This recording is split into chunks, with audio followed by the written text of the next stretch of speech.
തിന്മ ജനങ്ങൾക്കിടയിലൂടെ പരസ്യമായി നടക്കുമ്പോൾ നാം നിശബ്ദത പാലിക്കണമോ? ദൈവം നമുക്കൊരു വടി തന്നിട്ടുണ്ടെങ്കിൽ അതുപയോഗിച്ച് ഭൂമിയിൽ അടിക്കേണ്ടതല്ലേ? സഭയ്ക്കുള്ളിലെ ചില യാഥാസ്ഥിതികരായ പുരോഹിതന്മാർ കത്തനാരുടെ മന്ത്രവാദ പ്രവൃത്തികളെയും പ്രാദേശികമായ മാന്ത്രിക വിദ്യകളെയും വിമർശിക്കുകയും അദ്ദേഹം സഭയിലേക്ക് അന്യമതസ്ഥരുടെ ആചാരങ്ങൾ കൊണ്ടുവരുന്നു എന്ന് കുറ്റപ്പെടുത്തുകയും ചെയ്തപ്പോഴാണ് അദ്ദേഹം ഈ സുപ്രധാനമായ ചോദ്യം ഉന്നയിച്ചത്. ഈ വാക്കുകൾ കടമറ്റത്ത് കത്തനാരുടെ ധാർമ്മികതയുടെയും ആത്മീയ ദർശനത്തിന്റെയും ഏറ്റവും വലിയ തെളിവാണ്. കേവലം പള്ളിക്കുള്ളിലിരുന്ന് പ്രാർത്ഥിക്കുന്ന നിഷ്ക്രിയമായ ആത്മീയതയിലല്ല, മറിച്ച് സമൂഹത്തിലെ തിന്മകൾക്കെതിരെ നേരിട്ടിറങ്ങി പോരാടുന്ന സജീവമായ ആത്മീയതയിലാണ് അദ്ദേഹം വിശ്വസിച്ചത്. ഇവിടെ വടി എന്നത് ദൈവം നൽകിയ അറിവിനെയും അമാനുഷിക കഴിവുകളെയുമാണ് സൂചിപ്പിക്കുന്നത്. ഒരു കഴിവ് ലഭിച്ചിട്ടുണ്ടെങ്കിൽ അത് പാവപ്പെട്ടവരെ സംരക്ഷിക്കാനും തിന്മയെ തടയാനും ധീരതയോടെ ഉപയോഗിക്കണമെന്നാണ് അദ്ദേഹം ഈ വാക്കുകളിലൂടെ പഠിപ്പിച്ചത്.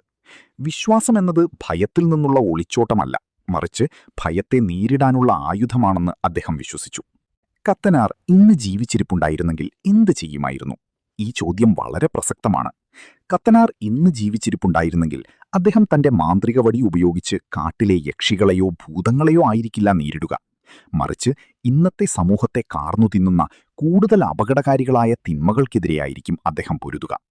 അന്ന് പാവപ്പെട്ടവരെ ഉപദ്രവിച്ചിരുന്ന ദുഷ്ടശക്തികളെയും ചൂഷകരായ ജന്മിമാരെയും നേരിട്ടതുപോലെ ഇന്ന് അദ്ദേഹം അഴിമതിക്കാരായ രാഷ്ട്രീയക്കാരെയും പാവങ്ങളെ ചൂഷണം ചെയ്യുന്ന ഭരണാധികാരികളെയും ചോദ്യം ചെയ്യുമായിരുന്നു.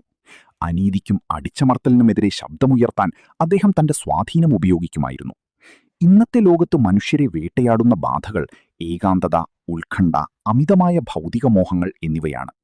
അത്ഭുതങ്ങൾ കാണിച്ച ആളുകളെ അമ്പരപ്പിക്കുന്നതിനു പകരം അദ്ദേഹം മനുഷ്യരുടെ ഉള്ളിലെ അഹങ്കാരം, കോപം, അത്യാഗ്രഹം എന്നീ തിന്മകളെ ഒഴിപ്പിച്ച് അവർക്ക് ആന്തരികവും ആത്മീയവുമായ രോഗശാന്തി നൽകുമായിരുന്നു. മതങ്ങളുടെയും വിശ്വാസങ്ങളുടെയും പേരിൽ മനുഷ്യർ പരസ്പരം പോരടിക്കുന്ന ഇന്നത്തെ കാലത്ത് വ്യത്യസ്ത വിശ്വാസങ്ങളെ കൂട്ടിയിണയ്ക്കുന്ന ഒരു പാലമായി അദ്ദേഹം വർത്തിക്കുമായിരുന്നു. ദൈവികമായ സത്യം ഏതെങ്കിലും ഒരു മതത്തിന്റെ മാത്രം കുത്തകയല്ലെന്നും ശുദ്ധമായ ഹൃദയത്തിനും പ്രവൃത്തിയിലുമാണ് ഈശ്വരൻ ഇരിക്കുന്നതെന്നും അദ്ദേഹം ഇന്നത്തെ തലമുറയെ ഓർമ്മിപ്പിക്കുമായിരുന്നു.